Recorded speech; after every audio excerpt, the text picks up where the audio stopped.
انتخابات میں سے سیدنا ابراہیم خلیل اللہ کی ذات گرامی موجود ہے، اور یہ وہ ہے جو میرے آقا سرور کائنات کے جد امجد ہے، جس کی نسل پاک سے اللہ نے اپنے محبوب نبی آخر الزماں کو مبعوث فرمایا۔ انہی کی نسل پاک سے ہمارے اور آپ کے سرور کائنات صلی اللہ علیہ وسلم کی ذات گرامی وہ سیدنا ابراہیم خلیل اللہ، جس کا انتخاب اللہ نے فرمایا۔ قرآن میں اللہ ارشاد فرماتے واتخذ اللہ ابراہیم خلیل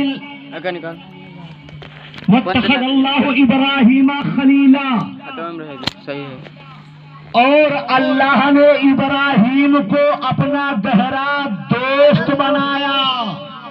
تو متعدد مقامات پر حضرت سیدنا ابراہیم خلیل اللہ علی نبینا علیہ الصلوۃ والتسلیم کے تعلق سے قرآن پاک کی آیت کریمہ آپ کو ملے گی جو ان کی عظمت پر دلالت کرتی ہوئی نظر آ رہی ہے اور ان کی عظمتوں کا ثبوت پیش کرتی ہوئی نظر آ رہی ہے۔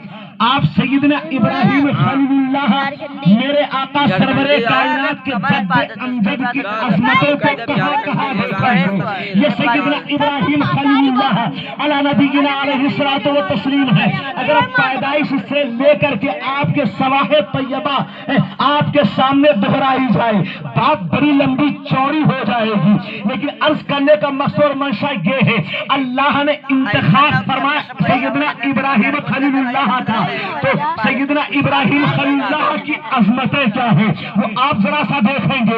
ایمان کو مضبوط اللہ نے ان کا کس طریقے سے بنایا اور کس انداز میں انہوں نے اسلام کی مضبوط بنیاد رکھ کر کے اس دین ابراہیمی کو آپ نے عام فرمایا ہے۔ اسی دین ابراہیمی کو آج دین محمدی بھی کہا جاتا ہے، اور اسی دین میں ہم اور آپ بھی داخلہ لیے ہوئے ہیں۔ اے میرے پیارے عزیز دوستوں بزرگوں، یہ سیدنا ابراہیم خلیل اللہ علی نبینا علیہ الصلوۃ والتسلیم کی ذات کریمانہ ہے۔ اللہ اللہ کہ سیدنا ابراہیم خلیل اللہ کے لیے نمرود بادشاہ نے ایک آتش کدہ آگ کا گھر بنا کر کے تیار کیا۔ آخرکار کیوں؟ جب نمرود بادشاہ نے دیکھا کہ یہ میری خدائی کا انکار کرتا ہوا نظر آ رہا ہے اور میری خدائی کا یہ اقرار کرنے کے لیے تیار نہیں ہے، میرے تخت کو یہ تاراج کر ڈالے گا، اس کو یہ ملیا میز کر ڈالے گا، تو سیدنا ابراہیم خلیل اللہ علی نبینا علیہ الصلوۃ والتسلیم کے لیے ایک آگ کا گھر بنا کر کے تیار کیا گیا۔ ایک مہینے تک اس میں لکڑیاں جمع کرنے کے بعد میں آگ لگا کر کے دہکائی گئی تھی۔ تاریخ اسلام گواہ ہے اس کے شعلے اس قدر بلند تھے، اس کے شرارے آگ کے اس قدر بلند تھے، اگر اس کے اوپر سے فضا میں کوئی پرندہ اگر اڑ جاتا تو وہ جھلس کر کے راکھ ہو جاتا۔ اس آگ کی تپش کا یہ عالم تھا۔ اللہ اللہ سیدنا ابراہیم خلیل اللہ علی نبینا علیہ الصلوۃ والتسلیم کو اس آتش کدے میں ایک مشین کے ذریعہ ڈالا جانے لگا۔ مشین کے ذریعے ان کو اٹھایا جا رہا ہے، لیکن مشین اٹھا نہیں پا رہی ہے کیونکہ وہ اللہ کا خلیل ہے، اللہ کا دوست ہے، اللہ کا پیارا ہے۔ مشین اٹھانے سے انکار کر رہی ہے، لوگ محو حیرت ہے یہ مشین اٹھا کر کے آتش نمرود تک کے کیوں نہیں پہنچا پا رہی ہے، جب تک کہ ابلیس لعین آ کر کے پہنچتا ہے اور اس نے آ کر کے نمرودیوں سے کہا اے نمرودیوں تمہیں خبر نہیں ہے یہ اللہ کا خلیل ہے، یہ اللہ کا دوست ہے، یہ اللہ کا پیارا ہے، یہ ایک ایمان والا ہے۔ یہ مشین کیا سینکڑوں مشین اگر لگا دی جائے ابراہیم خلیل اللہ کو اٹھانے کے لیے پھر بھی نعرہ نمرود میں ڈالا نہیں جا سکتا ہے۔ تب نمرودیوں نے عرض کیا تھا اے تو ہی بتا دے ابلیس لعین اس کا طریقہ کیا ہے۔ اس نے کہا ایک کام کرو، جتنے تمہارے درمیان مرد و عورت ہیں اپنے پوشاک کو اتار کر کے اور برہنہ ہو کر کے آپس میں ایک دوسرے کے ساتھ میں خلط بلط کرتے ہوئے نظر آئے، کیونکہ فرشتوں نے ان کو سنبھال کر کے رکھا ہے، اور جب خلط ملط کا خلط اور مرد کا ماحول پیدا ہو جائے گا، فرشتے جو اللہ کی رحمت کے یہاں موجود ہیں وہ غائب ہو جائیں گے، اس لیے خلیل اللہ کو اٹھانا آسان ہو جائے گا۔ اچھا، پوشاک کو اتار کر کے ان مردوں کو نمرودیوں نے یہ اسی کام کو انجام دینا شروع کر دیا۔ خلط ملت کیا، فرشتے تشریف لے کر کے چلے گئے۔ اللہ کی رحمت نے آواز دی، میرا ابراہیم، میرا خلیل، میرا دوست اگر آ رہا ہے۔ نمرود نے 1 مہینے تک کے لکڑیاں جمع کرنے کے بعد میں اگر اس نے آگ لگا کر کے اس کے شعلے اور شرارے کو بلند کر دیا ہے، کوئی بات نہیں ہے، آنے دو، وہ میرا خلیل ہے۔ اللہ تعالیٰ اس بات پر بھی قدرت رکھتا ہے، وہ چاہے تو پانی کو آگ بنا دے، آگ کو چاہے پانی بنا دے۔ اللہ قرآن میں اللہ ارشاد فرماتا ہے، ان اللہ علی کل شیء قدیر، بے شک اللہ ہر شے پر قدرت رکھنے والا۔ سبحان اللہ، بے شک یا رسول اللہ، زندہ آباد، زندہ آباد، اللہ اکبر یا رسول اللہ۔ سیدنا ابراہیم خلیل اللہ علی نبینا علیہ الصلوۃ والتسلیم کو مشین کے ذریعے سے نار نمرود میں ڈالا جانے لگا۔ جبریل امین ایک فرشتہ جو سارے فرشتوں کا سردار ہے وہ آ کر کے پہنچتا ہے اور اس نے کہا، اے ابراہیم خلیل اللہ، میرے لائق اگر کوئی کام ہے تو بتا دو، اس لیے کہ تم کو نار نمرود آتش نمرود میں ڈالا جا رہا ہے۔ حضرت سیدنا ابراہیم خلیل اللہ جواب میں ارشاد فرماتے ہیں، سنو سنو، تمہاری ضرورت مجھے نہیں ہے بلبل سدرا کے مکیر، میں اللہ کا خلیل ہوں، میرا پروردگار میرے حال سے باخبر ہے، وہ میری مدد کے لیے کافی ہے۔ بلبل سدرا سائل ہی ہے۔ اللہ حضرت ابراہیم خلیل اللہ علی نبینا علیہ الصلوۃ والتسلیم ابھی مشین کے ذریعے اس آتش کدے کے منصب تک پہنچنا چاہتے تھے، یعنی آگ کے ڈھیر پر پہنچنا چاہتے تھے کہ جب تک کہ حکم رب تبارک و تعالی ہوتا ہے، اے جبریل امین جلد سے جنت کا ایک تختہ لے کر کے جاؤ، میرے ابراہیم کے لیے بچھا دو۔ اللہ میرے پیارے عزیز دوستوں اور بزرگوں، اور حضرت ابراہیم علیہ السلام تشریف لے کر کے آئے آیت کریمہ، قلنا یا نار کونی بردا و سلاما علی ابراہیم، سبحان اللہ، سبحان اللہ، میں ٹھنڈی ہو جا۔ اللہ ادھر حضرت ابراہیم خلیل اللہ کو آگ کے ڈھیر پر ڈالا جا رہا ہے اور ادھر بحکم خدا وہ آگ پھول کا گزار بنتی ہوئی نظر آ رہی ہے۔ اللہ پھولوں کے سیک پر حضرت ابراہیم علیہ الصلوۃ والتسلیم تشریف فرما ہوتے ہیں۔ جب آپ تشریف فرما ہو گئے، تمام نمرودی جشن منانے میں لگے ہوئے ہیں۔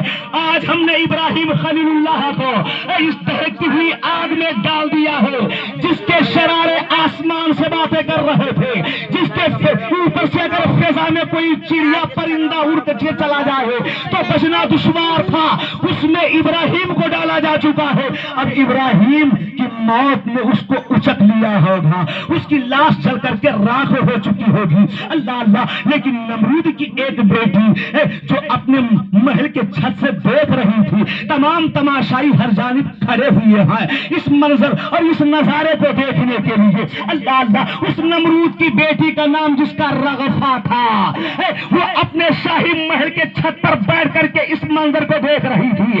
ابراہیم خلیل اللہ کو آگ کے ڈھیر پر ڈالا جا رہا ہے، لیکن جب چھت کے اوپر سے اس نے دیکھا کہ آگ کے ڈھیر پر پہنچتے ہی اللہ آگ تو گلزار بن چکی ہے، وہ پھولوں کا سیج بنائی جا چکی ہے۔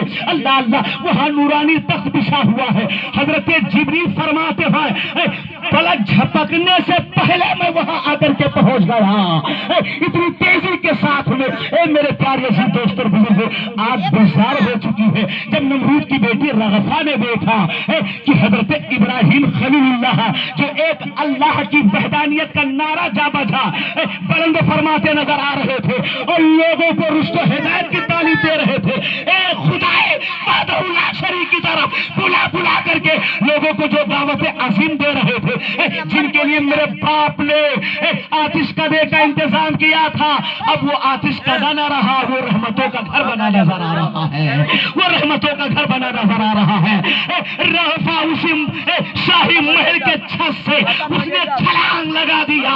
اس منظر کو دیکھنے کے بعد ابراہیم خلیل اللہ جس وحدانیت بلا بلا کر کے لوگوں کو دعوت دے رہے ہیں، حقیقت میں ایک وحدہ لا شریک کی ذات پر حق ہے، اس لیے ابراہیم پر ایمان لانا یہی ایمان مسلمان ہونے کی دلیل ہے۔ اللہ رغفا وہیں سے چھلانگ لگا دیتی ہے اور لگانے کے بعد نعرے نمرود میں پہنچی، تمام نمرودی دیکھ رہے ہیں، اے بادشاہ کی بیٹی نے چھلانگ لگا دیا ہے، اللہ وہ بھی جل کر کے راکھ ہو چکی ہوگی، لیکن اللہ کی قدرت دیکھیے، ابراہیم خلیل اللہ ایک اللہ کے دوست کی جلوہ گری کی بنیاد پر، ان کے وہاں قدم رنجا ہونے کی برکت کی بنیاد پر نمرود کی بیٹی رغفا جو تھی اللہ نے اس کی بھی حفاظت فرمائی، اللہ نے اس کی بھی حفاظت فرمائی۔ اے میرے پیارے اسی دوستوں بزرگوں، بعد میں جب باہر تشریف لے کر کے آئے، نمرود نے کہا اپنی بیٹی کو بلایا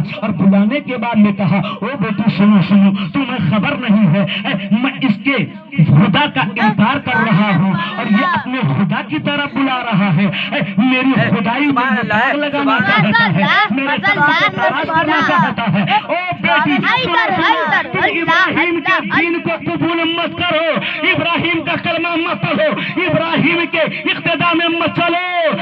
رغفا نے جواب دیا تھا میرے باپ سنو، میرے جسم کے ٹکڑے ٹکڑے کر دو، یہ مجھے گوارا ہے، ابراہیم علیہ السلام کا کلمہ میں پڑھنا چھوڑ دوں یہ مجھے گوارا نہیں ہے۔ اللہ سنو، نمرود نے اپنی بیٹی کو ستانا شروع کر دیا تاکہ میری بیٹی جانے سے انکار کر دے۔ جب زیادہ ستانے لگا، اللہ کا حکم ہوتا ہے اے جبریل فرشتہ، نمرود کی بیٹی جس کا نام رغفا جو ابراہیم پر ایمان لا چکی ہے، جاؤ اور اس کو وہاں سے اٹھا کر کے ابراہیم کے حوالے کر دو۔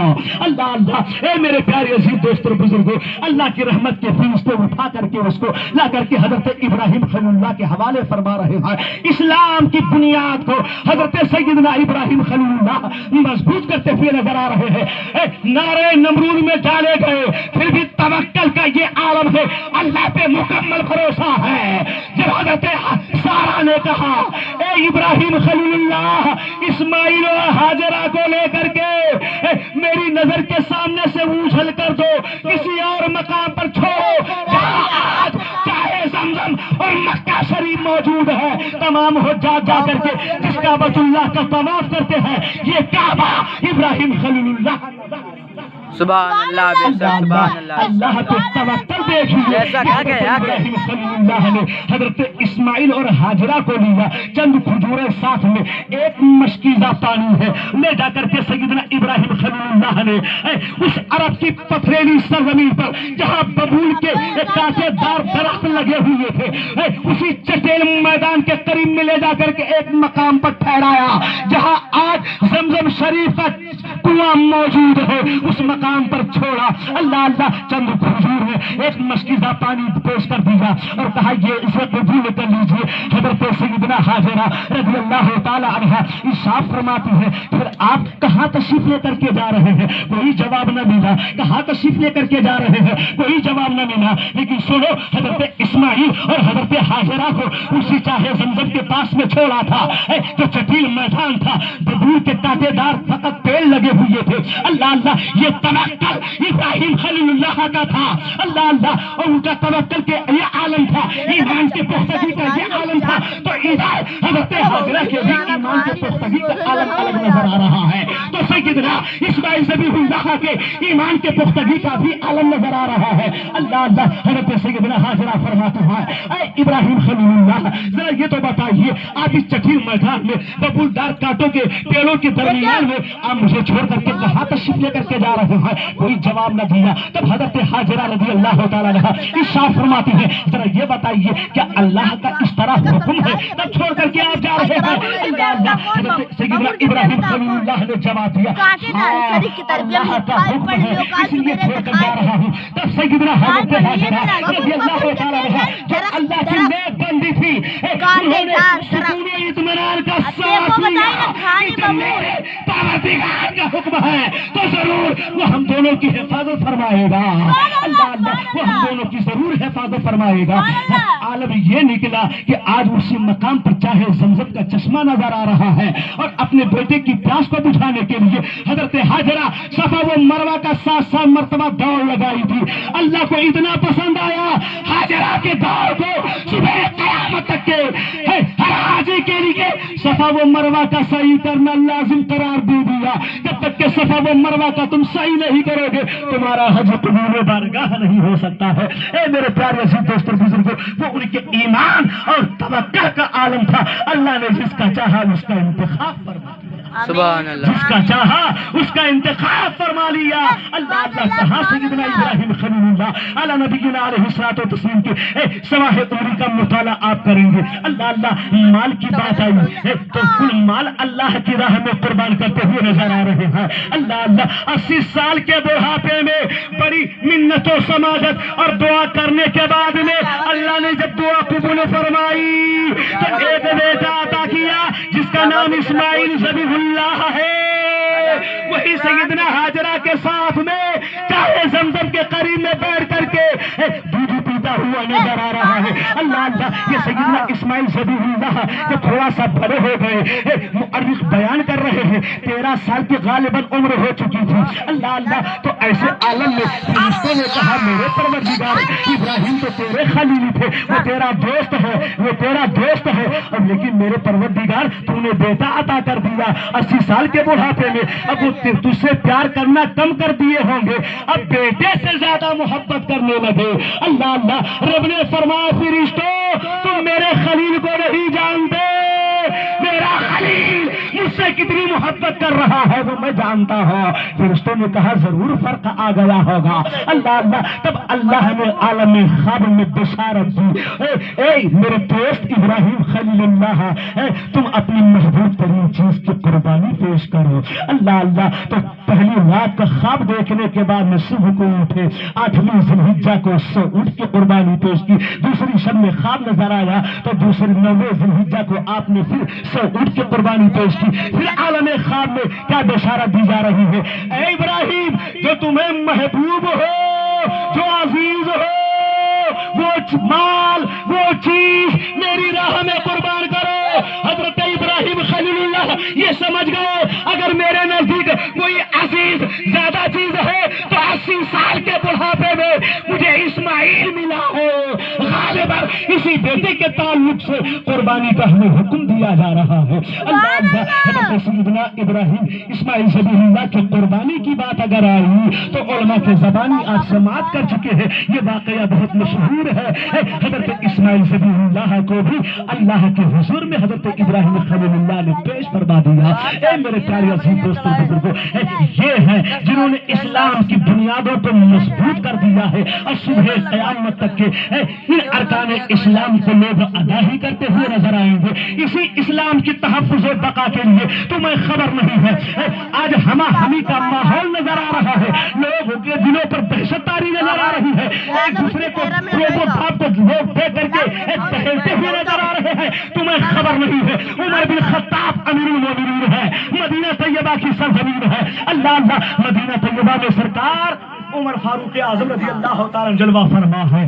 ابو عبیدہ بن الجراح کو بلایا. عبیدہ بن الجراح تشریف لے کر کے آئے. ارشاد فرمایا لشکر اسلام کو اپنے ساتھ میں لے لیجیے، تم چلے جاؤ ملک شام کی جانب بیت المقدس کو فتح کر کے آؤ. اللہ اللہ عبیدہ بن الجراح عرض کرتے ہیں یا امیر المومنین بات تو یہاں یہ ہے وہاں یہودیوں کی لمبی چوڑی جماعت موجود ہے، اسے جنگ کرنی پڑے گی، اتنا آسان نہیں ہے مقابلہ کرنا. اللہ اللہ امیر المومنین عمر بن خطاب فرماتے ہیں تم ایمان والے ہو جاؤ ملک شام کی طرف اور بیت المقدس کو فتح کر کے آؤ. اللہ اللہ عبیدہ بن الجراح نے کہا ٹھیک ہے. لشکر اسلام کو ساتھ میں لیا، ملک شام کی سرزمین پر پہنچے. اللہ اللہ یہودیوں نے دیکھا کوئی ایک نیا لشکر نظر آ رہا ہے تو پادری قریب میں آیا. کہا یہ کون سا لشکر ہے؟ کہا اسلام کا لشکر ہے. کہا اس کے سربراہ کون ہے؟ اس کا سپہ سالار کون ہے؟ لوگوں نے جواب دیا عبیدہ بن الجراح اس لشکر کے سپہ سالار ہے. کہا ٹھیک ہے. عبیدہ بن الجراح کو بلایا گیا، وہ قریب میں آئے. پادری نے کہا کس مقصد کے تحت آئے ہو؟ کہا میں آیا ہوں اس مقصد کے تحت بیت المقدس کو فتح کرنا ہے۔ اللہ اللہ، پادری کیا جواب دیتا ہے؟ اے عبیدہ بن الجراح، ہم تم سے جنگ نہیں لڑیں گے، ہم تم سے جنگ نہیں لڑیں گے۔ تو عبیدہ بن الجراح نے کہا تو پھر بیت المقدس کی چابی میرے حوالے کر دو اگر جنگ نہیں لڑنی ہے۔ اللہ اللہ، کہا بیت المقدس کی چابی حوالے کر دیں گے لیکن ایک شرط ہے۔ کہ وہ کون سی شرط ہے؟ کہ وہ شرط یہ ہے کہ تم اپنے امیر المومنین کو